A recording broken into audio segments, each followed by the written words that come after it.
It's time for another question makeover because I should be in bed, but I can't fall asleep.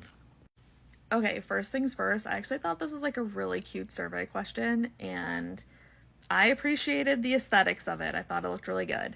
Excuse the blue little scribbles. That was because sometimes, especially with smaller companies, like I don't want to I don't know. I don't want to put them by name and like call them out in a mean way. I don't know where I am on that yet. So I just like de-identify or remove information that could make you know for sure who it is. Maybe you have this app and you recognize the survey. I don't know, but I'm not going to say their name. So this was a question I got when I downloaded their app, and they want to know, how did I hear about their company? This is a question that I actually feel like I see a lot, in particular when I'm online shopping and buy something. It'll be like, oh, hey, how did you hear about us?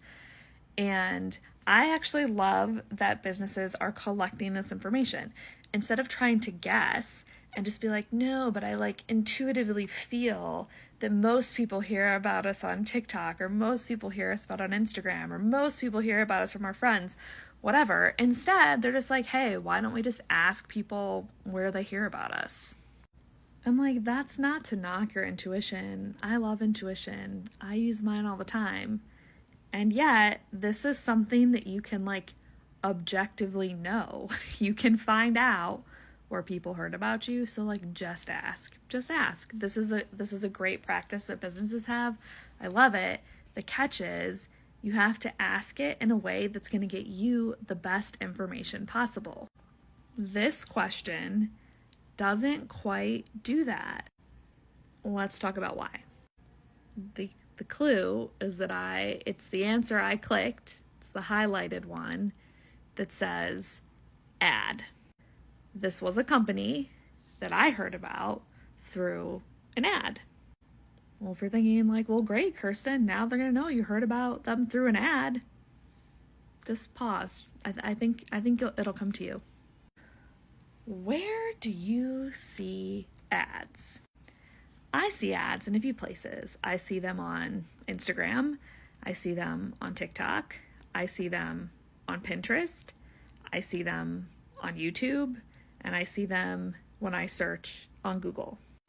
Now, if I'm a savvy business owner and I want to know where I should put my ad dollars, this question does not help me at all, because it just tells me ad. Like, yeah, my ads are working. Unless I only have one ad out there on one platform, this is not good. This is not good info for me. It's not good in the sense that it's not like actionable. It's not something that I can actually use.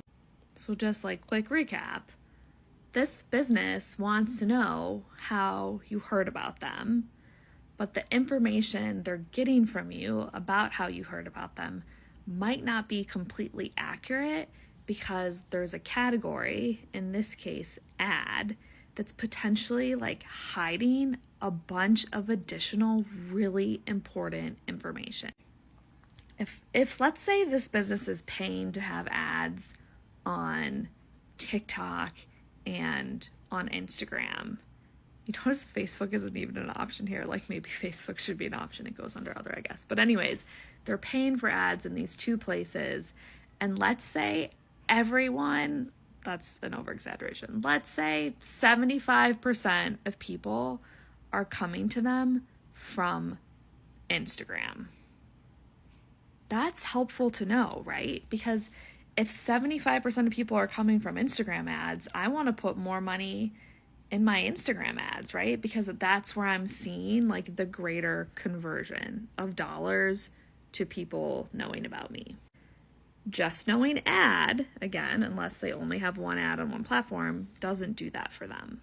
So if you look at where a lot of the blue scribbles are, this was like IRL, in real life, in case you don't know, and then it listed the names of different university, college campuses. So they could do the same thing they did for IRL and be like ad dash Instagram, ad dash YouTube, ad dash TikTok, right? They could do that. Although I will say, like, it's gonna get a little cluttered if you do that. And like the aesthetics and the user experience, like, that does matter. So what I might actually recommend is after you answer this question, there is a second question that says, hey, where did you see our ad? And then you have Instagram, TikTok, whatever, right? You could do that same thing and collapse all those IRL into one and maybe spell out in real life just in case people aren't like cool with the lingo, right? So then you have a shorter list because part of this is also about user experience, right? So that I'm looking at less options, I can easily see what I need to click, and then when you need to dig deeper for deeper information, you can. Last note, since I did just mention user experience, this question gave me some anxiety, and I'll admit, I have anxiety, so like, maybe it's just me, but because I didn't know how to answer it, because originally I was like, I should click Instagram because I heard about them on Instagram. But I heard about them in an ad on Instagram. And so I was like, ooh, do they want to know if I heard about them on Instagram or if I heard about them in an ad? And ultimately I went ad, but like, see, even as someone who's like trying to give them helpful information, I was like, oh my gosh, I can't give you the best information possible because you're not giving me the choices that would allow me to do that. Now, I don't know what this company's survey design process looks like, but I would really like venture to guess that it doesn't involve testing these questions with people. And to me, like, if you can only do one thing to check if you're asking a good question or not, do something called like, we call them like a think aloud, a cognitive lab, an empathy interview, to test the question with someone. So basically like sit down with someone, have them read the question aloud as if they were taking like the survey, read out the answer choices and like talk through what they're thinking as they're making decision about how to answer. Because I would really venture to guess, again, that just guessing, can't say for sure, that this ad versus platform issue would come up through that exercise. So that it to me is something like low lift, relatively easy to do to check that your question makes sense and is getting you the data you want. When you ask questions like this, one, you're likely making high stakes decision with the data. Where do we put our ad dollars? Where do we focus our outreach efforts? That's a high stakes important question. You want good data to answer it. You are also asking that people give up time to give you information, so make sure it's information you can use.